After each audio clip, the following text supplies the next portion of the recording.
from Casablanca, Morocco's frenetic commercial hub.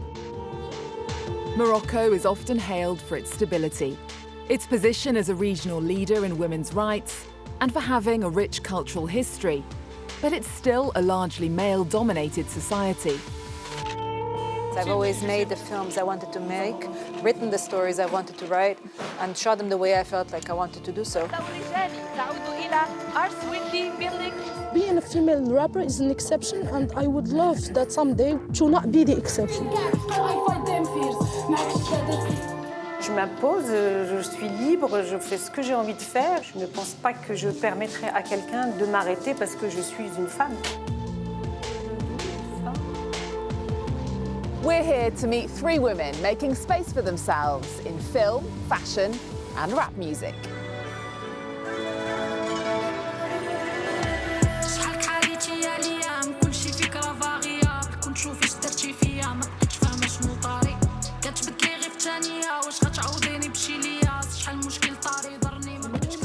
We're starting with rapper Huda Taboos, aka. Tell us about your artist name. What does it mean? My artist name actually means your sister.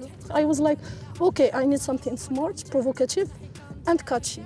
Rappers used to this each other using the word which is your sister. I did to your sister. Actually, to prove that your sister can rap, she can be independent, she can force herself in a scene that's usually very manly. In a rap scene dominated by men, women's voices are making waves. Katek sings about gender equality and LGBTQI rights. Her plan is to do a PhD in gender studies. Mental illness is also a big topic for her.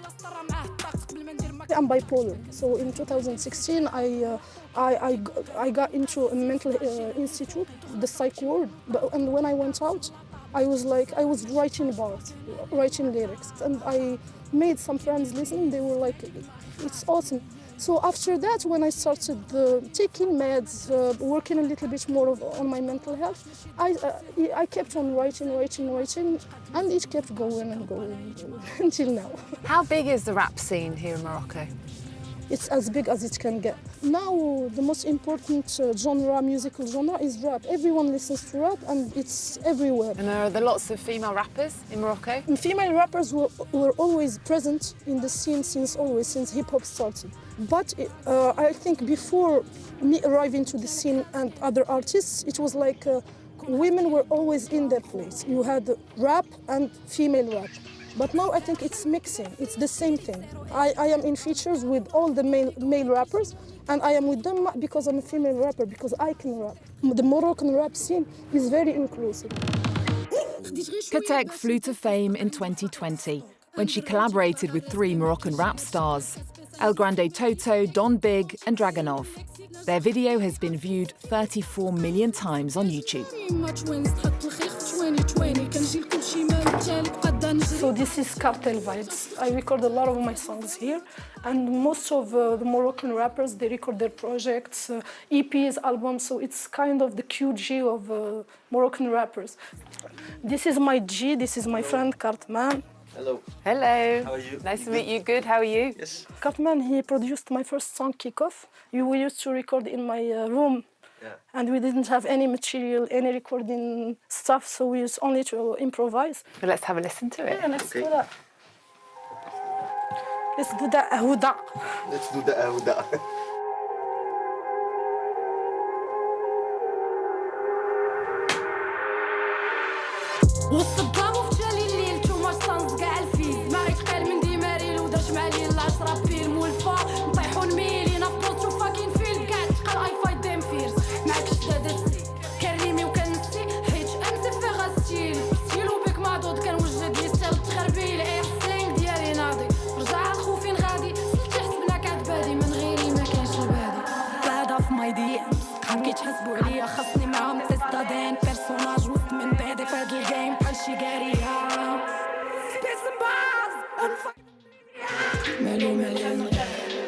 I would say Kickoff is about everything that was frustrating in my life: love, the system, misogyny, depression, everything related to it. So yeah, it was like an explosion. Huda is one of the most intelligent people I know. She made her place very quickly, and she got a lot of respect very quickly.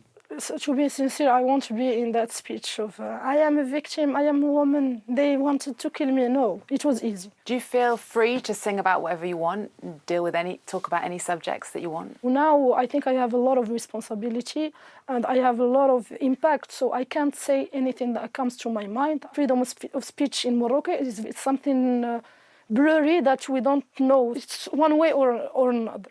It's you want to go, you want to say whatever comes to your mind, and you want to pay for it, and maybe someday even leave the country because you can't live here anymore because you are in an eternal war with the system, or you just want to stay here, make music, make impact with your words in a very smart and implicit way. And I am choosing the second path because I love Morocco. في الباك ستوك ديال سطور نشف ايدي فرحان حيت حك ستل ديال سطور داير فيها جيمس خوت حيت حك سين ديال سطور وبلا شي خطة صدقها شي رونطا بلا جا كنقى بيبي. Morocco's hip-hop scene was showcased back in 2021 at the Cannes Film Festival with Nabil Ayouch's Casablanca beats. It was co-written by his wife, Mariam Touzani, also one of Morocco's leading directors. They regularly work together on projects that talk about taboos in Moroccan society, like prostitution in Much Loved and homosexuality in Mariam's latest film, The Blue Kaftan. شحال انت كتسنى؟ شي ساعة.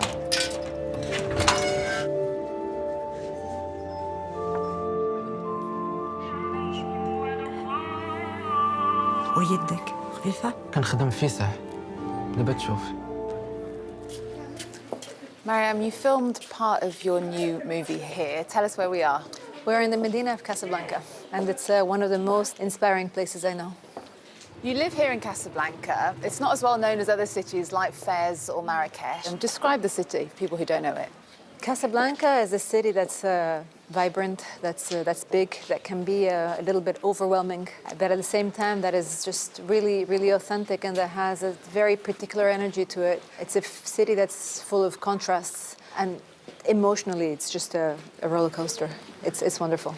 And Morocco is often considered as one of the regional leaders when it comes to women's rights. And what's your experience like? My experience as a woman in Morocco has always been very positive. I've never felt that I had difficulty in doing things because I was a woman. I never felt that as a filmmaker I had a hard time because I was a woman either.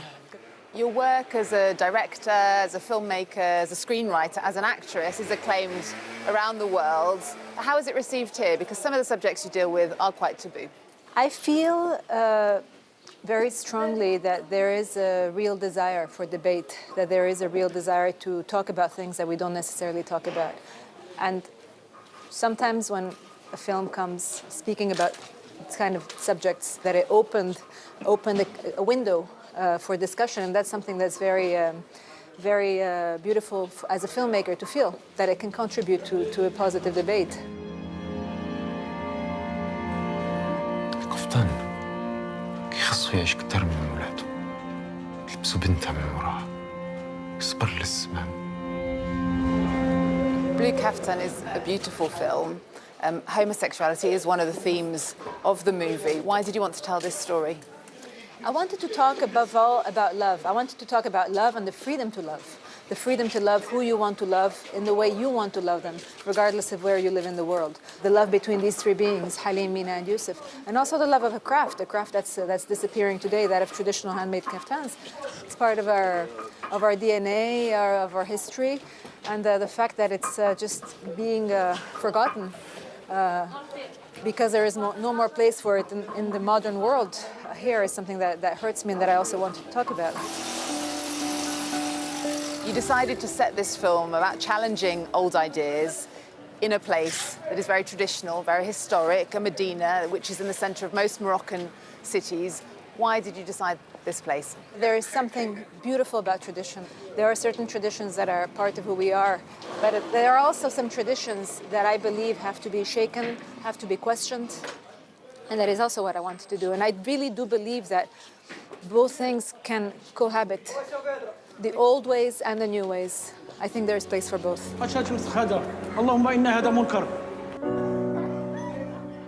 You talked about the traditional dress, the kaftan. Can women in Morocco wear what they want? Because I know while you were filming one of your parts in Razia, you actually got insulted for wearing tight clothes and short dresses in the street. Are women free to wear what they want here in Morocco? Morocco is a very diverse and very complex country. And you can find spaces of freedom everywhere, and you can find the opposite everywhere as well.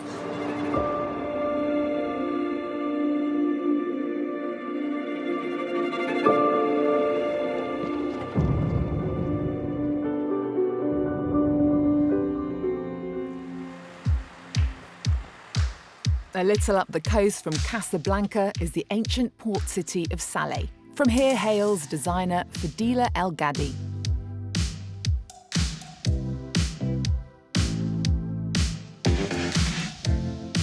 With a clientele of Saudi and Moroccan princesses, she's also dressed notable women such as Paloma Picasso, Barbara Streisand, Beyoncé and Hillary Clinton.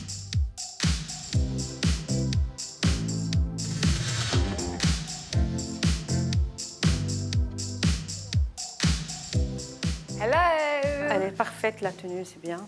Wow, this is incredible, c'est incroyable. Oui, c'est joli. Yes, it's pretty. The jacket that can be worn with trousers, black jeans, and you can wear it in the evening under a cape or a long skirt. It makes a really nice outfit right away. How does Morocco inspire your work? I was inspired by women working in embroidery and weaving, and by the Medina in Salé, which is well known for its crafts. And the architecture, everything in Morocco inspires me.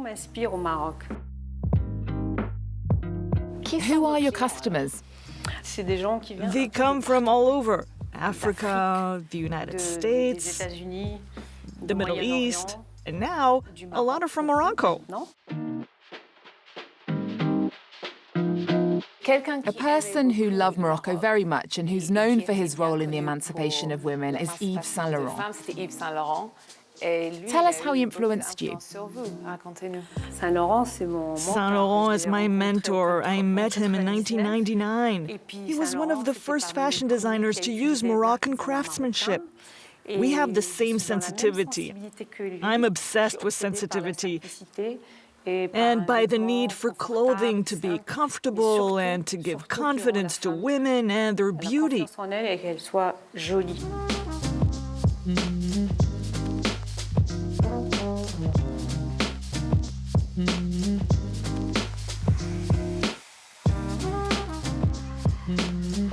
In Morocco, less than a quarter of the workforce are women, compared to half in France.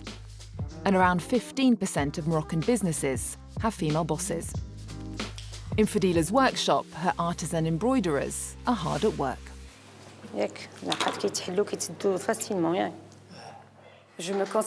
I don't see myself as a businesswoman. I'm a craftswoman.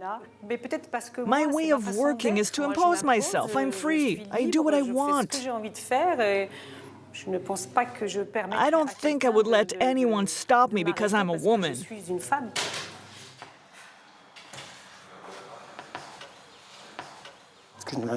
I've been doing embroidery since I was a child. When I started working here, I saw that Fadila was imagining new patterns that were really aesthetically pleasing. I really enjoy working with her. It's important to preserve our craftsmanship, our traditional way of sewing, making knots and cutting.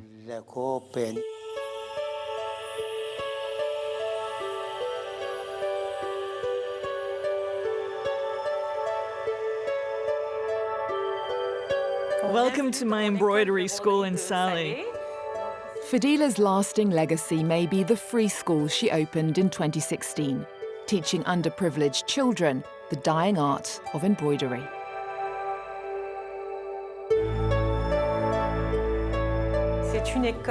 We call this a second chance school for young girls and boys who are either failing at school or who have never been to school. The idea is to teach them the skill of embroidery. We have a girl here among the students who has now become a teacher in turn.